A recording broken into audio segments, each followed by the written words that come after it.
कसं वाटलं सर वडापाव? वडापाव एक नंबर वडापाव आहे. मस्त वडापाव आणि एकदम खुसखुशीत अशी चव बऱ्याच दिवसांनी किंवा फार कमी ठिकाणी मिळते अशी चव आहे. एकदम फ्रेश वडापाव.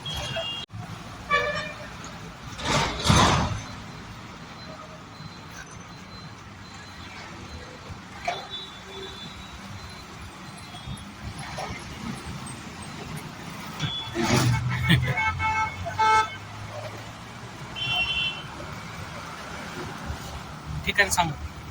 ठिकाण सांग. हे दुगावमधील एच पी पेट्रोल पंपासमोर एच पी पेट्रोल समोर आहे, कोल्हापुरी वाडा साईड.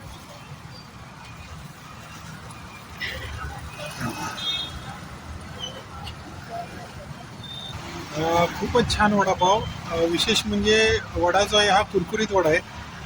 सारण तर खूपच छान, तेल चांगल्या क्वालिटीचं, वडा एकदम फ्रेश आणि मी जसं म्हणतो तसं कुरकुरीतपणा आहे वेगळा आणि खूपच छान टेस्ट आहे. गावाकडची चव आहे विशेष. गावाकडची चव आहे आणि सगळं प्रमाणात आहे. आणि चटणी पण भेटते आपल्याला. हां, आणि चटणी ही म्हणजे जो वडा केल्यानंतर जो वेस्ट होतो त्याची चटणी नाही आहे, वेगळी बनवलेली आहे नारळाची फ्रेश चटणी. ते एक खूप मोठं वैशिष्ट्य आहे.